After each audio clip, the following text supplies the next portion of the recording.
Assalamualaikum warahmatullahi wabarakatuh. Alhamdulillah, Allahumma salli ala Sayyidina Muhammad wa ala ali Sayyidina Muhammad. Allahumma allimna ma yanfa'una wanfa'na bima 'allamtana innaka antal alimul hakim. Rabbi syrah li sadri wa yassir li amri wahlul 'uqdatam min lisani yafqahu qawli. Kita lanjutkan hadis nomor 284. Qala al-musannifu rahimahullah, Imam Al-Hafiz Al-Munziri berkata, bihi wa ilaihi, dengan sanadnya dari sahabat, dari yang meriwayatkan Amr ibn Shu'aib, dari bapaknya namanya Shu'aib, an jaddihi, dari kakeknya, anin Nabi sallallahu alaihi wasallam, dari Nabi Muhammad sallallahu alaihi wasallam. Qala, dia berkata, idza tasaddaqa biha, dari rumah suaminya. Loh, kok perempuan bersedekah dari rumah suaminya? Ibu menikah dengan laki-laki, lalu kemudian suami ibu itu punya rumah. Rumah itu rumah ibu apa rumah dia?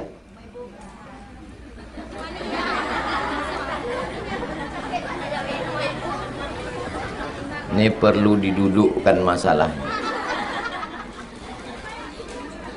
Apakah kalau ibu menikah lalu otomatis harta suami itu menjadi harta ibu?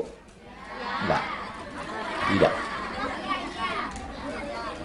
Kalau ibu menikah, suami ibu punya mobil, punya rumah, punya kebun, itu punya dia. Yang punya ibu adalah nafkah. Ibu menikah sama laki-laki. Ibu kebetulan anak orang kaya, punya kos-kosan, punya sawit, punya ruko, punya mobil. Nikah ibu dengan laki-laki. Apakah harta ibu itu otomatis jadi punya suami? Nah, tak adil. Pas tadi saya bilang milik suami, ibu bilang punya ibu. Pas sekarang punya ibu, ibu bilang punya ibu. Jadi dalam Islam, dengan menikah, harta tidak otomatis berpindah tangan. Harta suami punya suami, harta istri punya. Jelas? Apa bedanya? Dalam harta suami ada nafkah ibu. Dalam harta ibu tak ada nafkah suami. Jelas? Nafkah itu 5. Makan, pakai, pendidikan, tempat tinggal, perhatian. Makan, ada ibu dikasihnya makan? Pakaian, ada dibelikannya pakaian? Tempat tinggal, ada disiapkannya tempat tinggal? Pendidikan, mestinya dibawakannya guru mengajar ke rumah. Tapi karena dia tak sanggup membayar guru, diizinkannya ibu belajar setiap sore Jumat. Perhatian, ada diperhatikannya ibu? Banyak sekarang suami lebih memperhatikan handphone daripada bininya. Ah, betul kan ya? Ini makna hadis ini. Idza tasaddaqatil mar'atu, kalau perempuan bersedekah, min baiti zaujiha, dari rumah suaminya, maksudnya disedekahkannya harta milik suaminya. Kana laha ajruha, maka ibu dapat pahala. Suami yang punya, tapi karena ibu yang bersedekah, maka suami dapat pahala dan ibu juga dapat pahala. Wali zaujiha, dan suaminya pun dapat pahala. Itulah beruntungnya kalau punya istri solihah, disedekahkannya, suami dapat pahala, istri dapat pahala. Tapi kalau dapat bini hantu, Duit dimainkannya ke judi online, dimainkannya ke game online. Itulah kenapa perempuan wajib mengaji supaya baik rumah tangganya. Insya Allah anak-anak perempuan ibu solihah-solihah semua. Misla dzalik, suaminya dapat pahala misal, sama, seperti, samo, podo, sami mawon. La, sami mawon bahasa Jawa, sama saja. La yanqusu kullu wahidin minhuma, tidak berkurang pahala suami, tak berkurang pahala istri. Suami dapat 100, istri pun dapat 100. Min ajri sahibihi syai'an, tak berkurang pahala pemiliknya. Hartanya punya siapa? Punya suami. Suami dapat 100. Yang mensedekahkan siapa? Istri. Istri dapat berapa? 100 juga. Kenapa tak berkurang? Begitulah yang dijanjikan Nabi Muhammad SAW. Lahu bima kasaba, suami dapat pahala sesuai hasil usahanya, karena memang dia yang mencari duit itu. Walaha bima amfaqat, dan istri pun dapat sesuai dengan sedekahnya. Hadis ini ada dalam kitab namanya Sunan At-Tirmidzi, Rawahut Tirmidzi. Wa qala, Imam Tirmidzi berkata hadisun hasanun, hadisnya hadis hasan. Paling tinggi hadis sahih, di bawah hadis sahih hadis hasan, di bawah hadis hasan hadis dhaif, di bawah hadis dhaif bukan hadis maudhu, hadis palsu.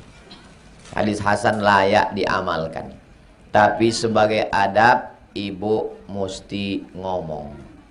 Bang, ada tadi tetangga kita anaknya kelaparan, ku kasih dia beras 1 kaleng susu.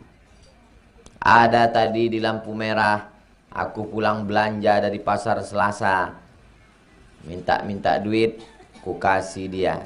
Biasakan ngomong walaupun kecil sebagai adab. Karena kalau sudah terbiasa ngomong akan terbuka komunikasi. Tapi kalau terbiasa tidak ngomong, berawal dari kecil, lama-lama yang besar pun tak bicara, diam. Awal-awal hilang beras, lama-lama hilang kulkas. Bagi yang sudah melakukan, mudah-mudahan istiqomah. Bagi yang belum, setelah mempelajari hadis ini menjadi orang yang suka bersedekah insyaallah.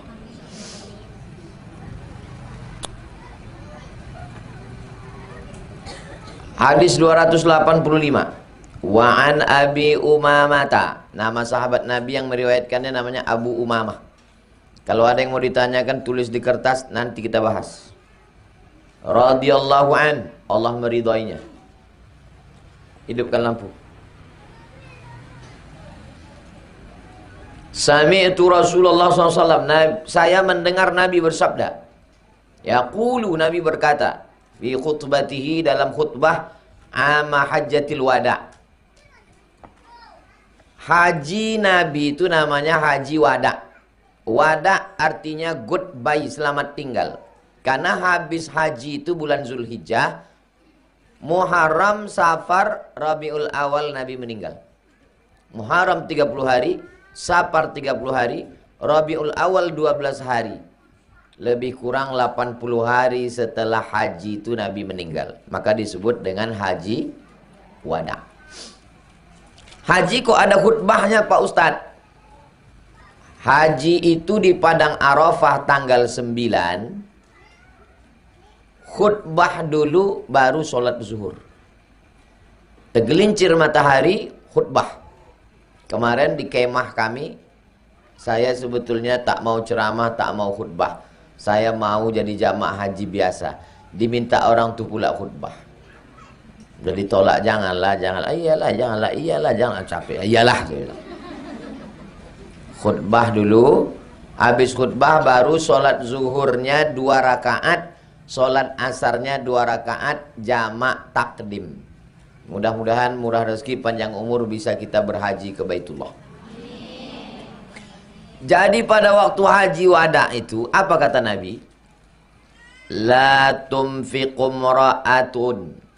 Kalau ada perempuan yang bersedekah, syai'an, walaupun sikit, min baiti zaujiha, dari rumahnya, la tumfiqu, jangan dia bersedekah, walaupun sikit, illa biizni zaujiha, kecuali dengan izin suami.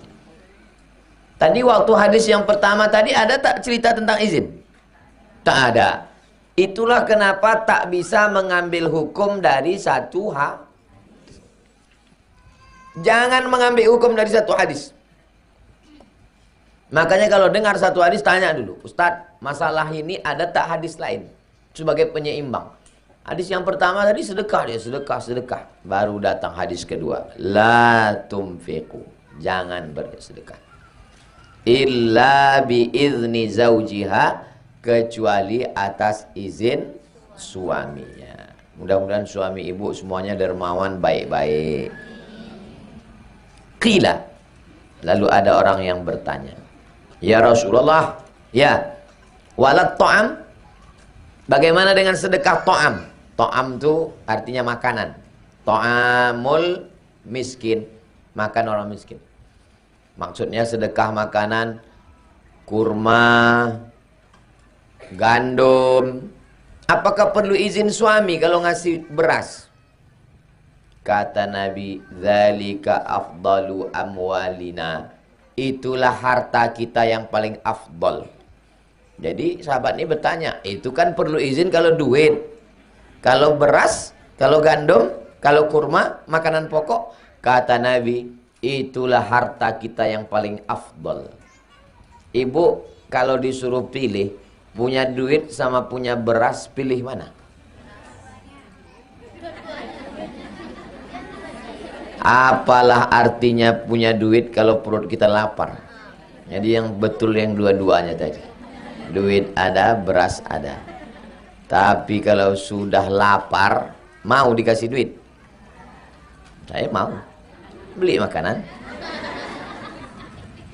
Di hutan tak ada orang jualan, punya duit bebungkal-bungkal satu koper, sama punya beras satu canting. Biarlah punya beras, bisa kita masak. Punya duit, telanlah duit tuh. Nah, jadi kata Nabi, itulah harta kita yang paling afdal. Maknanya, walaupun beras, gandum, sagu, jagung, tiwul, makanan pokok, tetap minta izin. Biasakan minta izin. Keluar rumah minta izin. Kalau mau pakai baju panjang, pakai jilbab, istrinya disuruh lakinya tak boleh pakai jilbab. Kau jangan pakai jilbab. Aku tak suka nengok kau pakai jilbab, tua. Macam nenek-nenek. Aku suka menengok kau macam artis dangdut. Apakah ibu perlu minta izin menutup kepala? Hebat ibu. La ta'ata li makhluqin fi maksiatil khaliq. Tidak ada ketaatan kepada manusia kalau menyebabkan maksiat kepada Allah.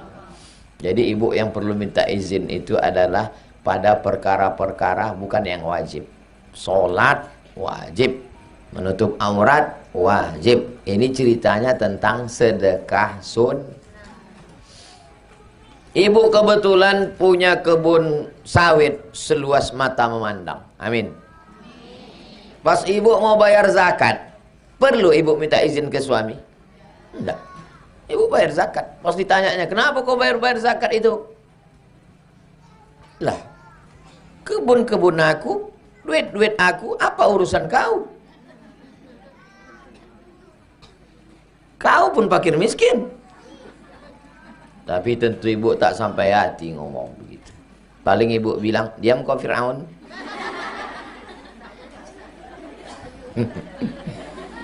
Jadi laki-laki ini pun perlu sadar diri dia. Kata petua orang tua-tua dulu, jangan menikah dengan perempuan yang tak dirasanya garam kita masin. Ibu punya anak laki-laki. Ibu nasihati dia. Kau kalau nikah sama perempuan, jangan sampai kau nikah sama dia, tak terasanya garam kau masin. Saking banyaknya air laut dia. Dikasih belanja 1 juta, tak dipandangnya. Kenapa? Karena dia anak orang. Ada kawan saya, calonnya anak orang kaya. Rumahnya besar, mobilnya mewah, duitnya banyak. Tak jadi nikah. Saya tanya, kenapa kau tak jadi nikah? Takut aku pendek umurku, bang. Hah? Apa hubungan anak orang kaya dengan umur pendek? Nanti kalau mereka ngobrol di meja makan, cerita bisnis, cerita duit, cerita mobil, aku apa yang mau kuceritakan? Sehari 2 hari lama-lama kumat jantungku, mati aku. Jadi ternyata tak semua laki-laki itu materi. Tapi kebanyakan perempuan tengok-tengok perempuannya juga. Mudah-mudahan anak ibu yang laki-laki punya jodoh istri yang baik-baik, solihah-solihah. Jangan ibu jodohkan dia sama anak orang kaya karena ibu tengok hartanya banyak, menderita nanti dia.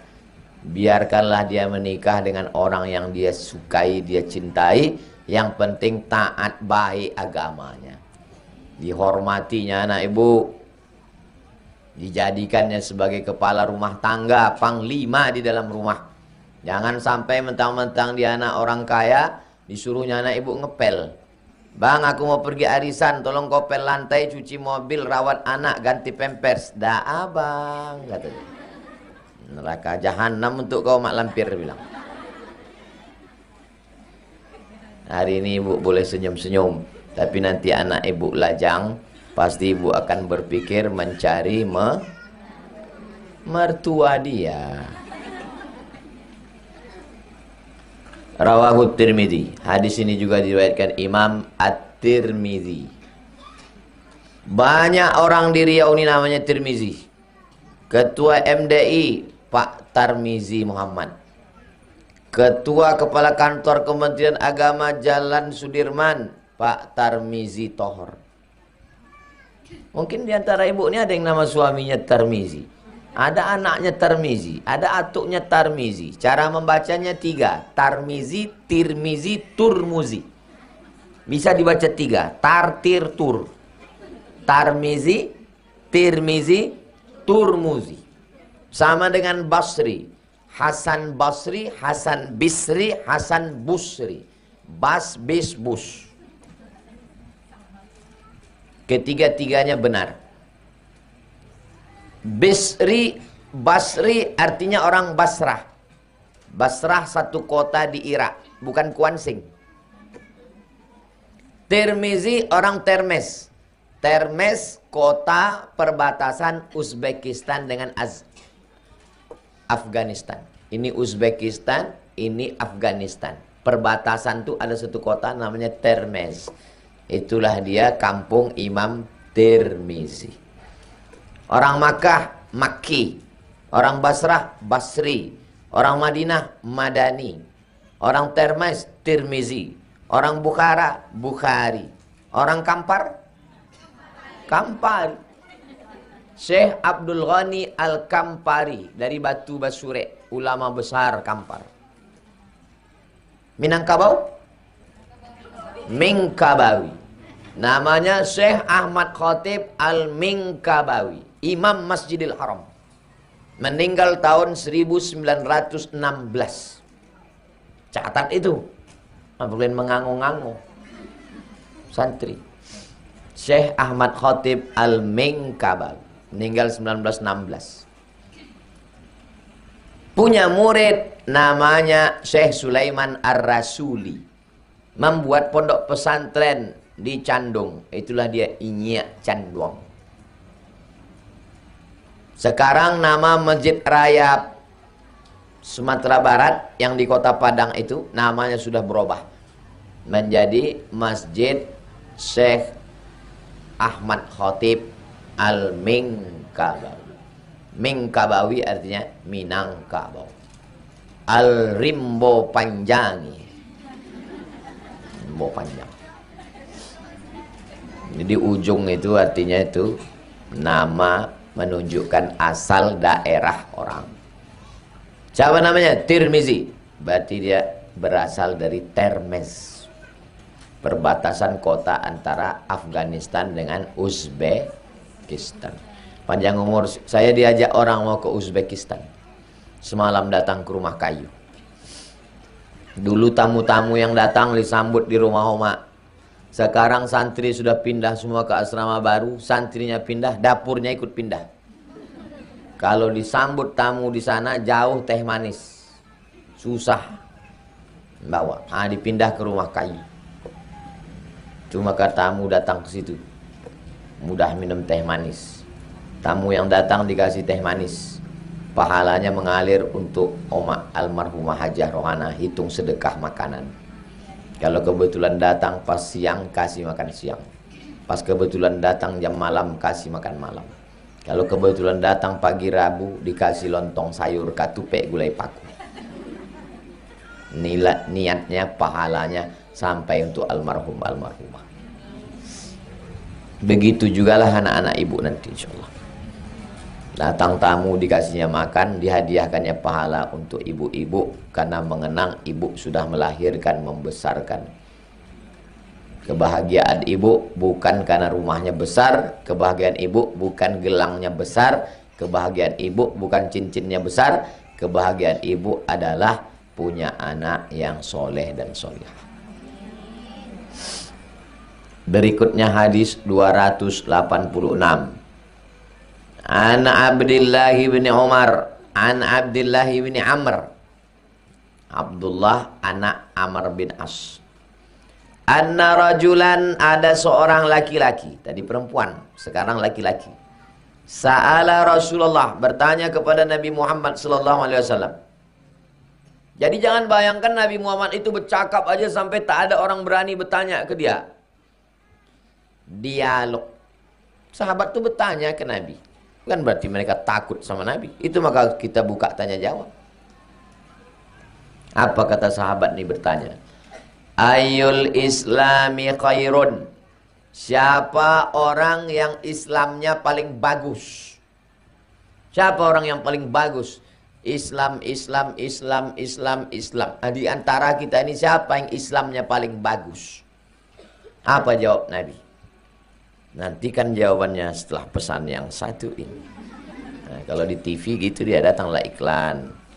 Iklan encok, sakit kepala, ketiak hitam, rambut beketombe. Itu maka malas orang mendengar pengajian tahap apa iklannya. Kalau kita streaming. Kalau bagus streaming. Kalau tak bagus rekam. Nanti di-upload, diulang orang. Video yang paling banyak penontonnya semalam saya cek, Ustazah Fatimah. Di antara semua video itu yang paling ramai Ustazah Fatimah. Kenapa yang ini ramai? Rupanya mengendong Sami.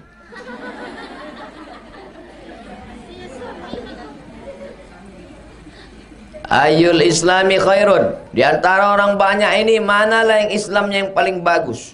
Apakah orang paling merdu suaranya? Apakah yang paling panjang jenggotnya? Apa yang paling bagus bajunya? Siapa yang Islamnya yang paling bagus? Satu, tut'imut ta'am. Orang yang suka ngasih makan. Itu yang paling bagus. Orang yang suka ngasih makan. Itu yang paling bagus. Almarhumah mak saya ini, saya tinggal berdua sama dia serumah. Asal mau masak, nasinya banyak, gulainya banyak. Saya bilang, tuh apa mak masak banyak-banyak? Tetangga kanan kiri pasti dikirim. Tinggalnya di Jalan Sukakarya, sebelah kiri, belakang Masjid Ibadur Rahman. Ada 3 orang, 2 orang adik mahasiswa yang jadi imam situ. Kirim makanan ke adik-adik itu. Tak pernah dia mau memasak dia saja. Kalau dia masak, dibaginya.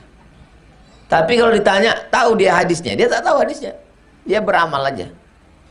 Setiap 6 bulan sekali dia pulang kampung. Buat kenduri tempat ayah, emak, atuk, nenek dia. Pergi ke pasar pagi Arengka.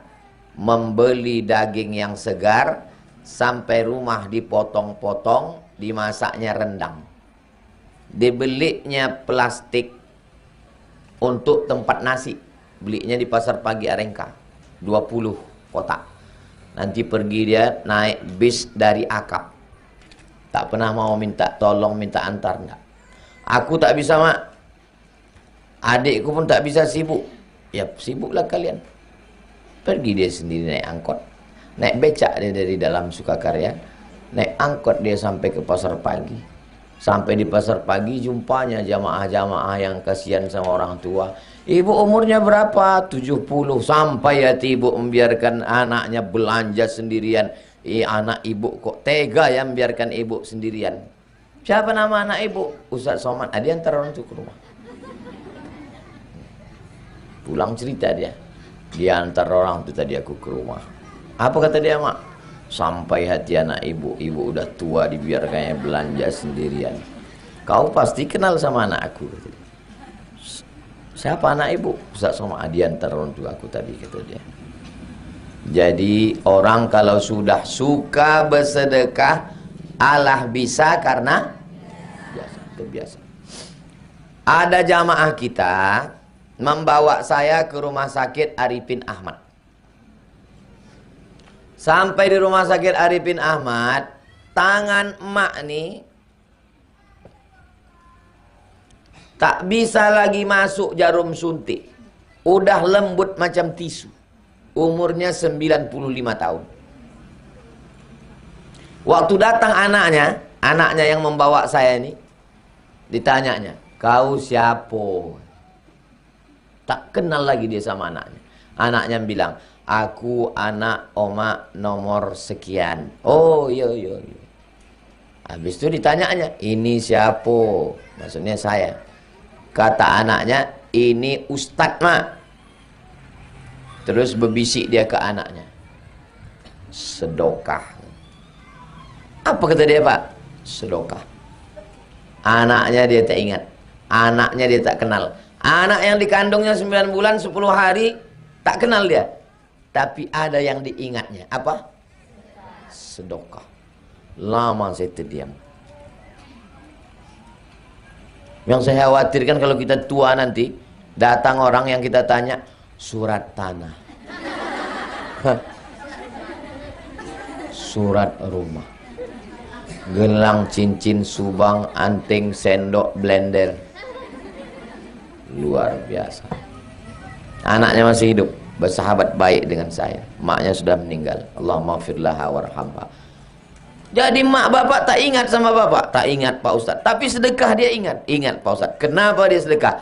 Karena dari mudanya dulu terbiasa bersedekah, Pak Ustaz. Sedekah.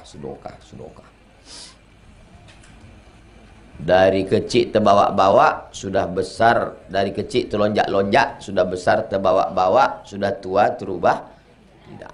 Nah, itulah maka dibiasakan dari kecil anak kita itu bersedekah. Tapi sedekah yang paling afdal kata Nabi, tut'imut ta'am, kasih makan. Makanya saya bilang, kita tak banyak duit untuk ngasih makan enak.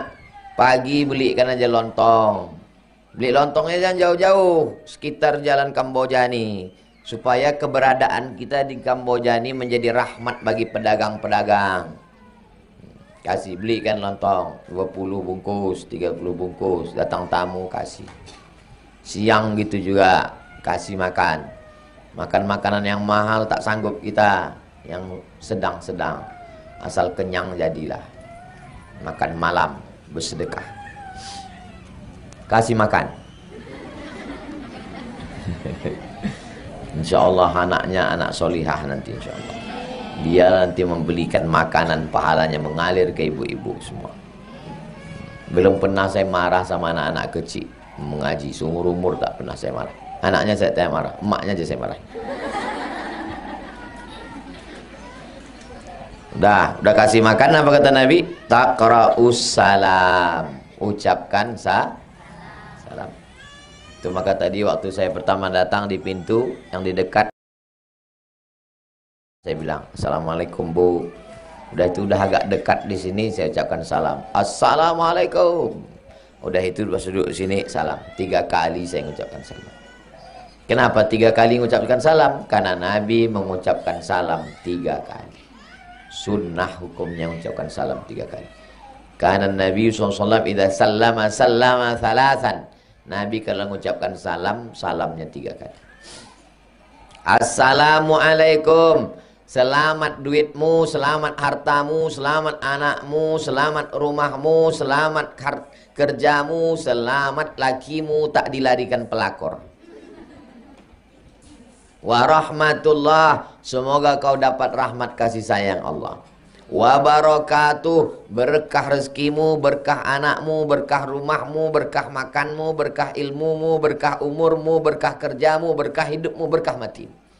Itulah makna Assalamualaikum warahmatullahi wabarakatuh. Dalam solat, salam. Assalamualaikum warahmatullahi kepada malaikat-malaikat. Assalamualaikum warahmatullahi kepada kaum muslimin dan muslimat. Sebelum ceramah begitu juga. Bertamu ke rumah orang.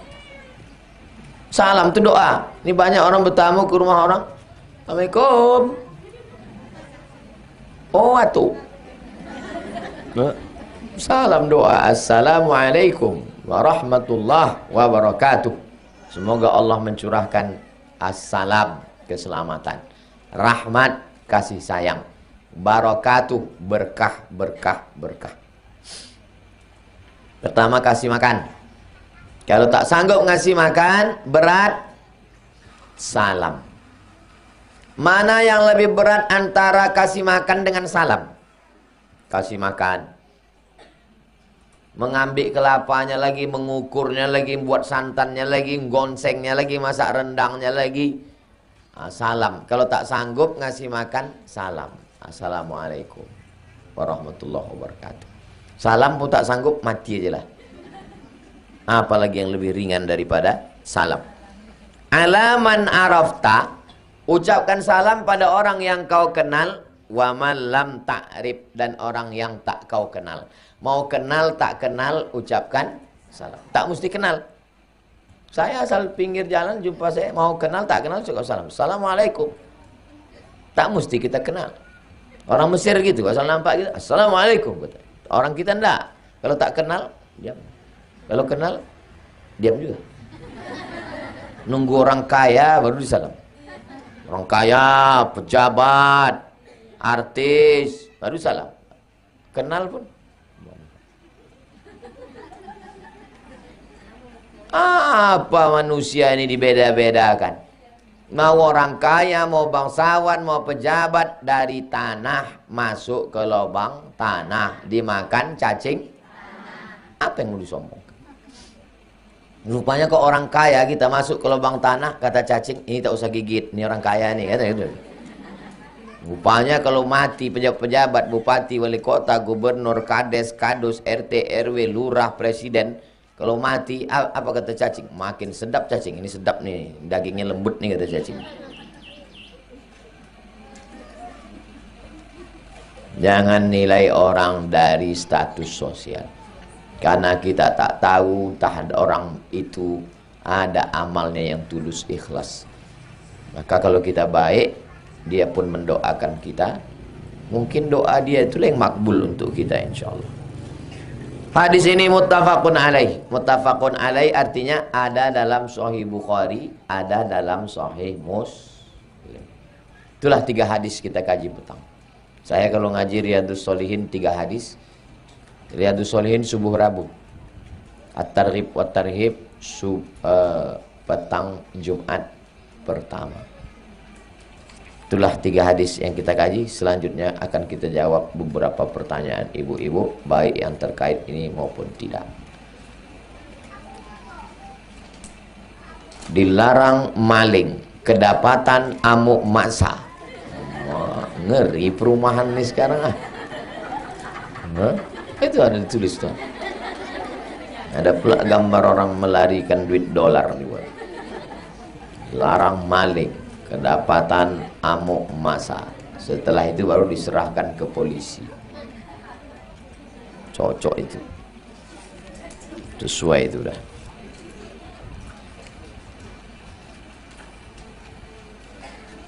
Baik, kita jawab pertanyaan-pertanyaan ini. Bagaimana kalau suami melarang istrinya mengaji? Bang, kewajiban abang 5. Kasih makan, kasih pakaian, kasih tempat tinggal, kasih pendidikan, kasih perhatian. Semestinya abang mendatangkan guru mengaji ke rumah, mengajarkan aku baca Quran, mengajarkan aku akidah, mengajarkan aku fikih, mengajarkan aku akhlak, mengajarkan aku Quran, mengajarkan aku hadis. Tapi karena kau tak sanggup mendatangkan Ustadz Somad membuat pengajian di TK Az-Zahra, Ustadz Dr. Hanafi, Ustadz Zul Ikrami, Ustadz Al-Nob Dinar, Ustadz Abdul Somad, izinkan aku mau pergi pengajian.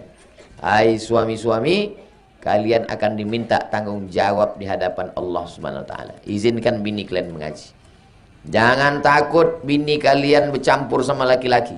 Karena di majelis ini yang laki-laki cuman saya saja. Tak ada bercampur di sini sama laki-laki. Jadi suami-suami yang tak mengasihi bininya mengaji itu mesti kita kasih tahu. Potongkan video ini nanti, kirimkan ke grup laki-laki melarang bini mengaji. Sedangkan mengaji adalah kewajiban setiap muslim. Macam mana ibu tahu cara wudhu kalau tak ngaji? Macam mana tahu cara membaca Quran, idgham, ikhfa, gunnah, qalqalah kalau tak ngaji? Macam mana ibu tahu cara sholat kalau tak mengaji? Maka mengaji hukumnya wajib, karena beramal wajib. Sholat hukumnya wajib. Tak sah sholat kalau tak berwudu. Maka kalau begitu berwudu hukumnya wajib. Airnya dalam sumur, kalau tak ada timba, air tak dapat, maka membeli timba itu wajib. Sumurnya dalam, kalau tak pakai tali tak bisa air, maka membeli tali hukumnya wajib. Nanti kalau ditanya orang apa hukum mengaji, tak sah solat kalau tak berilmu, maka mengaji hukumnya wajib. S1 fikih, S2 fikih, S3 fikih. Nah, itulah dia Ustadz Zul Ikrami, dosen pasca sarjana. Bukan Ustadz ecek-ecek yang saya bawa kemari ini. Imam besar Masjid Agung An-Nur. Bisa Ustadz Zul Ikrami ngajar ke Ma'an Azhar? Siap bang, adik kelas saya. Ustadz Hanafi, doktor. Ustadz Al-Nob Dinar, ketua yayasan tabung wakaf umat. Siap komandan. Datang mereka kemari. Tiga-tiganya alumni Al-Azhar Kairo, Mesir. Ibu tinggal datang, duduk, ngaji. Datang, duduk, diam. Bercakap-cakap sikit tak apa-apalah, tanya kawan.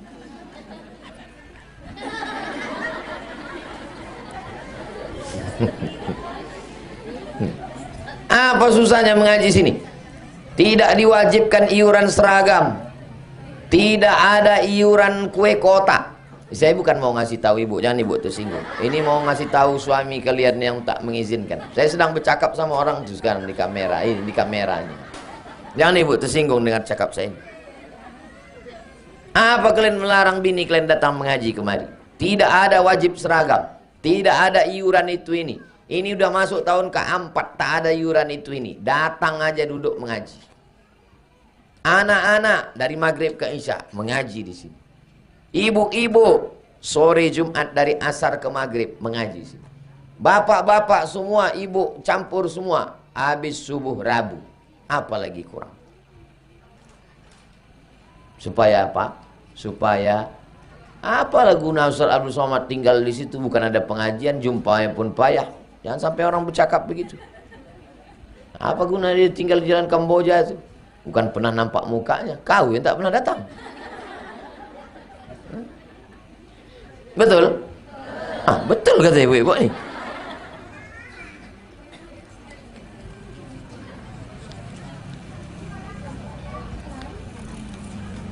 Kalau wanita ingin hijrah, apa yang dilakukan terlebih dahulu? Hijrah maksud dia ini taubat. Itu maksud. Bukan hijrah pindah dari Rimbo Panjang.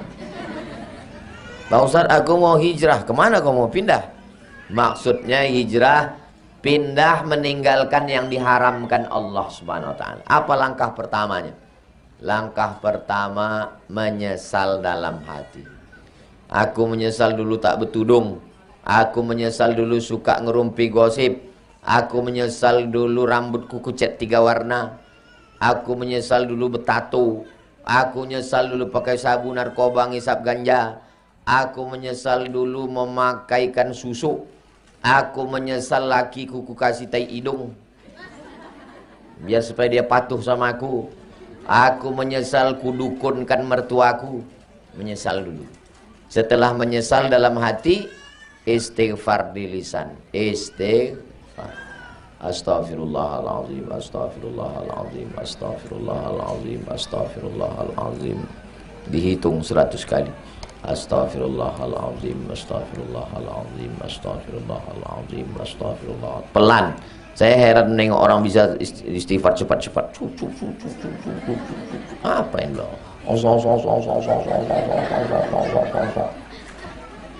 Astaghfirullahaladzim, astaghfirullahaladzim, astaghfirullahaladzim. Istighfar. Habis istighfar, sholat sunat taubat. Usolli sunnatat taubat. Katanya mandi taubat Pak Ustaz. Bagus, niat mandi taubat. Aku niat mandi taubat lillahi ta'ala. Di mana mandi taubat Pak Ustaz? Di kamar mandi lah. Di kolam renang Pak Ustaz. Bagus. Di kolam ikan jangan. Dipancing bapak-bapak itu nanti. Disangkanya ikan duyung. Pertama menyesal, kedua istighfar, ketiga mandi taubat, sholat sunat taubat, habis itu meninggalkan semua yang haram-haram. Mudah-mudahan ibu-ibu semua sudah meninggalkan yang haram-haram, insyaallah. Amin ya rabbal alamin. Bagaimana kalau kita kasih uang ke orang tua tanpa sepengetahuan suami? Kalau dapat ibu menantu yang baik, belum lagi alunta kile ala takalam, belum lagi nampak di mata, mudah tekalam. Apa kata dia? Dek, kirimkan transfer bulan ini untuk ayah ibu kita ya. Itulah kalau dapat suami yang soleh, yang baik. Karena emak ibu sama bapak ibu itu emak dia juga. Kalau emak dia jelas mengandung dia 9 bulan 10 hari. Tapi ibu kan bukan emak dia, tapi ibu mau mengasihi anak gadis ibu ke dia. Lebih hebat emak dia atau ibu? Lebih hebat ibu lah. Emak dia memanglah emak kandung dia, tapi ibu kan emak mertua dia. Mau pula mengasihi anaknya ke dia. Dikandung, disusukan, disekolahkan, dikasih baju, dikasih duit, dah besar kasih ke orang. Kan luar biasa itu. Nah, jadi sebetulnya laki-laki itu yang mengasihi. Tapi kalau perempuan mengambil duit belanja diam-diam dikasihkannya ke ayahnya, ke emaknya, itu pencuri namanya. Mencuri. Tapi kalau ibu punya pekerjaan, ibu ASN, ibu pegawai, ibu punya kebun, punya kos-kosan, duit ibu yang ibu kasih, maka suami tidak ada hak, karena itu milik ibu. Harta ibu atau harta dia. Kalau harta dia ibu mesti izin. Tapi kalau harta ibu, ibu boleh kasih karena itu bukan milik dia. Jelas? Jelas atau tak jelas? Jelas. Ketika seorang meninggal, apakah otomatis dia bertemu dengan saudara keluarga yang sudah meninggal terlebih dulu? Man zalladzi yashfa'u indahu illa, siapa yang bisa menolong kecuali dengan izin Allah. Mana dalil bahwa saya kalau meninggal jumpa saya dengan emak saya? Ayat Quran. alhaqna bihim dzurriyyatahum, aku akan pertemukan mereka dengan keluarga mereka. Almar'u ma'aman ahab, orang akan bersama dengan siapa yang dia cintai. Jadi tidak ada jaminan kalau mati otomatis ketemu, enggak. Tapi kalau izin Allah tak mustahil berjumpa. Innama amruhu iza arada syai'an ayyakula lahu kun fayakun. Mudah-mudahan kalau mati kita jumpa kita dengan orang-orang yang kita rindu dan kita sayang, insyaallah.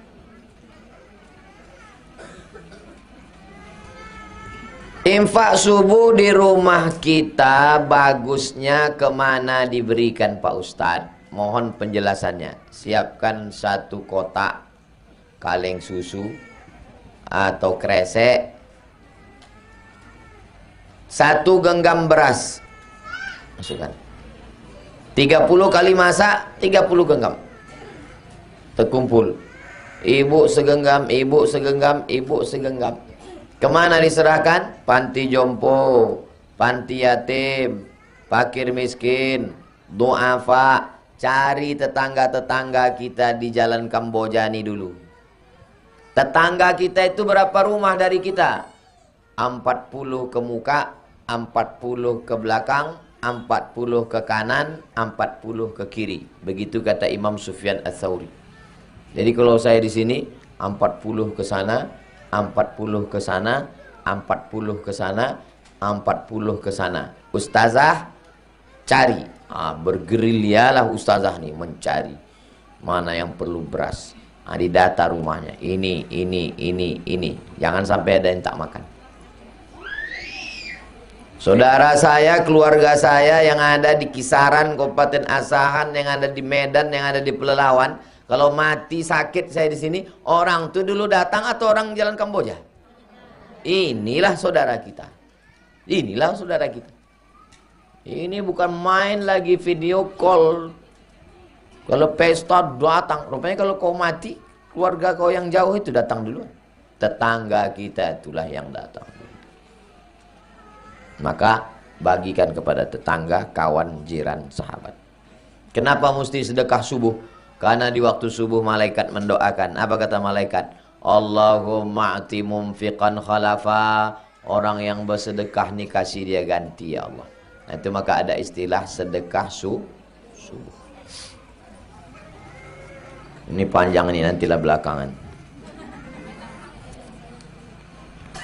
Apa hukum menikahi sepupu dari ibu dan sepupu dari ayah?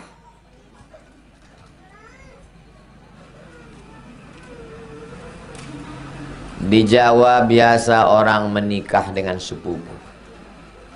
Ini ayahnya, ini ayahnya, adik-beradik, anaknya nikah di pondok Lirboyo. Anak Pak Kiai dengan anak Pak Kiai nikah, biasa. Di tempat kita pantang, semarga, sesuku, sekampung tak boleh nikah. Kalau adat, tapi kalau agama boleh. Assalamualaikum Pak Ustaz. Waalaikumsalam. Katanya nikah sekampung tak boleh Pak Ustaz. Ya tak boleh, banyak kali. Sekampung pula nikahinya.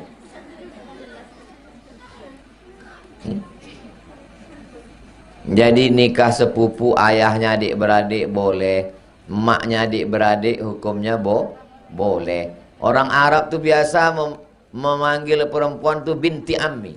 Binti anak ammi pakcik. Ya binti ammi, hai anak pakcikku. Maksudnya anak pakcik sepupu lah itu. Kenapa mereka biasa menikahi sepupu? Saya dulu tak paham. Kenapa lah orang ini suruh nikah sepupu? Sekarang baru saya paham. Anak saya kan laki-laki dua-dua. Anak pertama Mizian Haziq Abdillah. Anak kedua Sami Ahmad Misbahi Ibadillah. Tak ada anak perempuan. Jadi saya mau mereka ini menikah dengan perempuan yang saya kenal dengan baik. Yang dikenal baik itu keluarga. Kalau nikah dia dengan orang lain takut kita. Ya kalau dia baik, oh diracunnya aku nanti. Ya ada ketakutan kita, baru saya paham. Oh patutlah orang dulu suka menikahkan anak dengan keluarga. Karena sudah kenal dengan baik. Dua kali kita dipandangnya. Pertama, dipandangnya kita sebagai mertua. Kedua, dipandangnya kita sebagai keluarga. Andai aku tak nikah pun anak dengan anak kau, Pak, kau tetap keluarga aku. Kan indah itu. Kalau cuma menantu, satu saja hubungannya. Itulah kenapa banyak orang menikahkan anaknya dengan sepupu dan lain sebagainya. Jadi kalau ada ibu rencana mau menikahkan anak sama sepupu, nikahkanlah, bagus. Tapi jangan dipaksa. Tak bisa dipaksa. Jangan dipaksa, kasihan. Menderita dia seumur hidup. Apa hukumnya kalau kita sholat tahajud tapi belum tidur? Habis isya nonton sinetron, nonton Korea, nonton India, nonton bola. Pas jam 2 namanya bukan tahajud, namanya qiyamul lail. Tapi kalau sempat tertidur sebentar, waktu iklan 5 menit tertidur, tahajud namanya. Kalau tidur dulu namanya tahajud. Kalau tak ada tidur namanya qiyamul lail. Boleh Pak Ustaz, boleh. Jangan gara-gara nunggu tidur tak tahajud-tahajud. Jangan gara-gara nunggu tidur tak sholat malam. Sholat aja. Berdosakah saya jika saya punya tabungan di luar pengetahuan suami saya untuk menolong dia dan menolong anak istri? Karena kalau dibelanjakan semua jor-joran sekarang, tak selamanya ikan banyak, tak selamanya laut pasang. Hidup ada pasang surut, simpan. Tapi bukan sebagai kepentingan pribadi. Bukan ibu kasih ke emak ibu, ke ayah ibu, bukan kasih ke keluarga, bukan pula dibelikan macam-macam, tapi untuk persiapan masa genting. Itu namanya siasat ekonomi.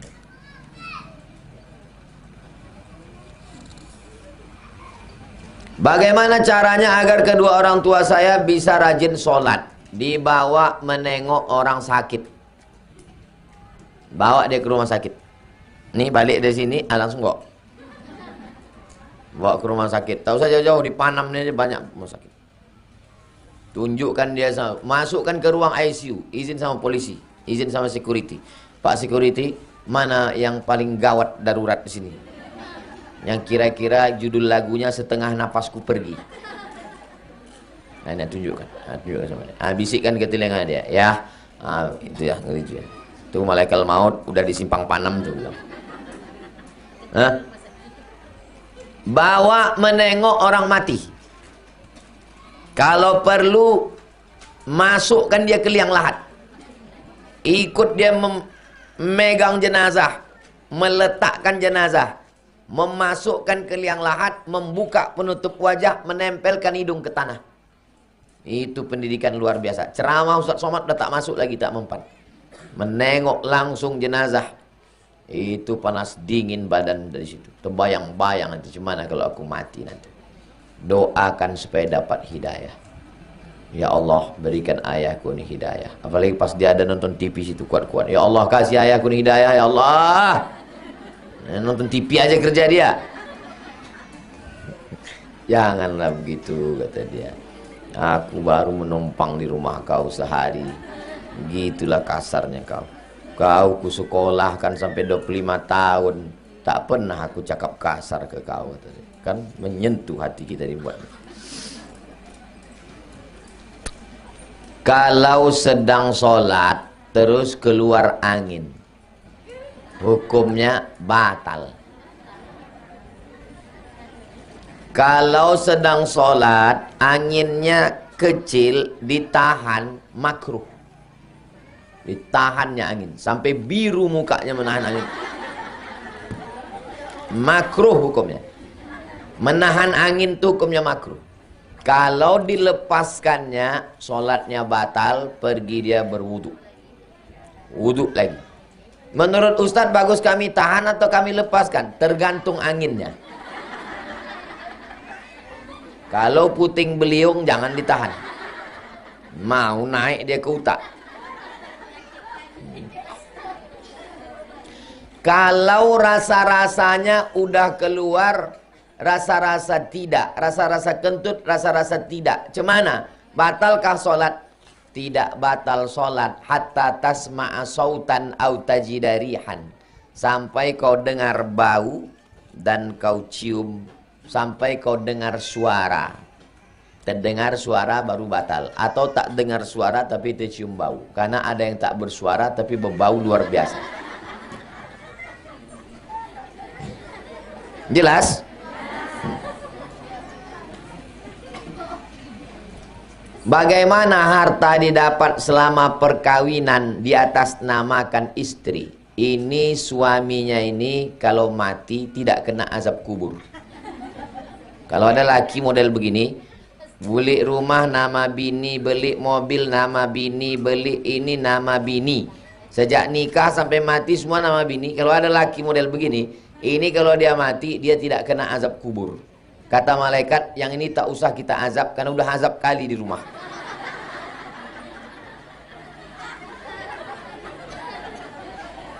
Sampai-sampai hewan kurban pun atas nama bini. Berikut ini penyembelihan hewan kurban. Bapak Dr. Randos Prawiro, Bapak Insinyur Sunyoto, Bapak pas nama terakhir nama bini. Ditanya kawan-kawannya yang 6 orang, kau kenapa bini? Aku takut. Tapi kau pemberani, tukang sembelih kurban. Aku memang berani, tapi biniku lebih berani lagi.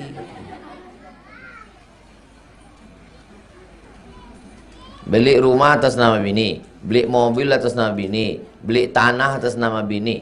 Mati, cemana emaknya mau dapat warisan? Cemana ayahnya mau dapat warisan? Semua dipegang bini. 4 bulan 10 hari cuman bini itu sendiri. Habis itu dipinang brownies, berondong manis. Siapa yang menikmati harta itu? Habis diambil brownies. Ibu, kalau saya menjelaskan ini, ibu jangan tersinggung. Saya tidak memposisikan ibu sebagai bini. Saya memposisikan ibu sebagai seorang ibu dari anak laki-laki. Ibu kan punya anak laki-laki. Nanti anak laki-laki ibu menikah. Menantu ibu asal beli nama dia. Asal nama dia. Bahaya itu, Bu. Jelas? Nah, jadi jangan ibu posisi, ini Ustaz ini nyindir aku. Tidak.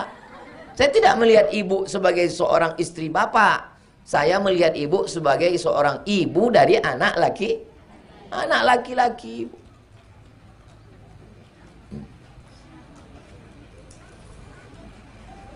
Tak habis-habis kertas nih, tengok. Saya seorang istri bekerja dalam rumah tangga. Saya lebih berperan dalam urusan biaya. Suami bekerja tapi tak cukup. Sudah dibicarakan untuk cari tambahan tapi suami santai saja. Apakah saya masih sabar saja, Pak Ustadz? Ibu, jangan semuanya ibu selesaikan sendiri. Nanti pecah pembuluh darah, ibu stroke. Jangan semuanya ibu pikirkan sendiri. Uang anak sekolah, uang air, uang listrik, laki tak mau kerja, nanti bam, pecah. Jadi ibu, menurut ajaran Islam, ibu panggil wali ibu. Wali ibu ada 6. Ayah ibu, atuk ibu, abang ibu, adik ibu laki-laki, abang ayah ibu, adik ibu laki-laki. 6 wali tadi memanggil pria lesehan tadi. Sini kau pria lesehan. Kenapa kau tak mau kerja? Tak kasihan kau nengok anak kemanakan kami ini. Kalau kebetulan suku Minangkabau, tambah lagi dari wali ini, ninik mama. Ninik mama ini pelindung ibu. Batangnya tampe basanda, daunnya tampe banaung, akarnya tampe baselo. Didulukan selangkah, ditinggikan sarantiang. Dari ma Ustaz kok? Kamu dari Pariaman. Oh, balancik-lancian ay rumah awak je dah kek bana mah. Jadi ibu jangan pecahkan sendiri, Bu. Ustaz ini menasihati kami ini lebih tua dari Ustaz. Saya tidak menasihati ibu. Ibu punya anak perempuan, ibu nasihati anak ibu. Kalian santri-santri, nikah kalian nanti. Kalian di sini dididik, dihormati, dimuliakan, dihafal Quran.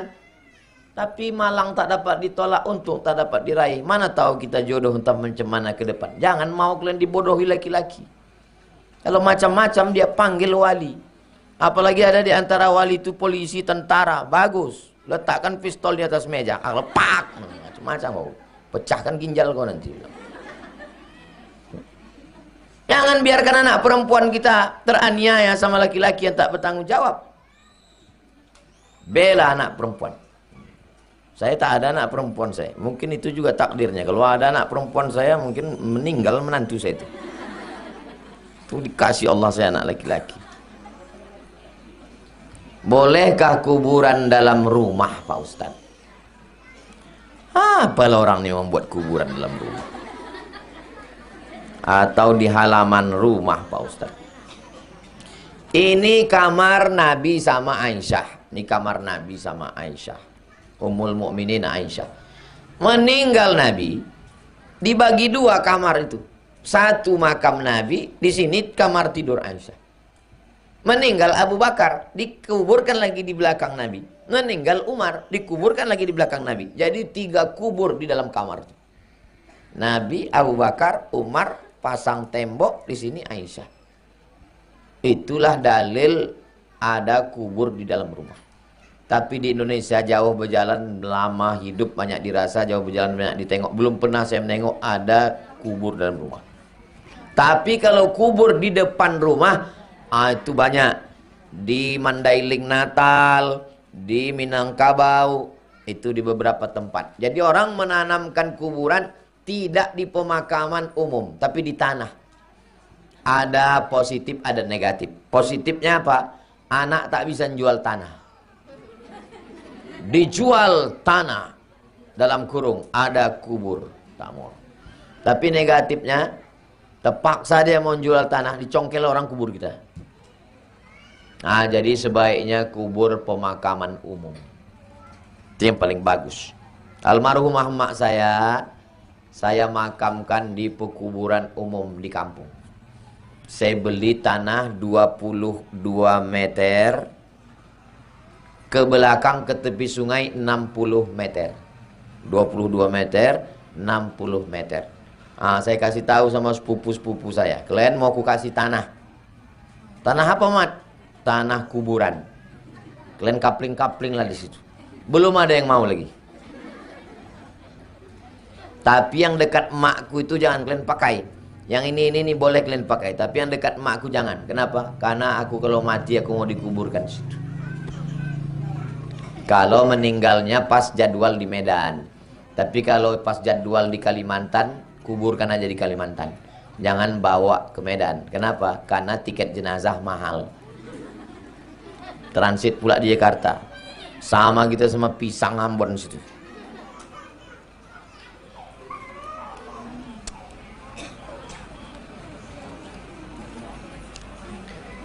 Saya minta tolong Ustadz. Anak saya selesai kuliah, belum mengajar.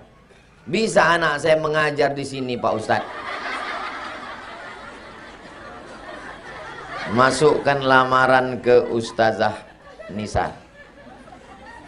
Nanti ada jadwal penerimaan, ada tes seleksi.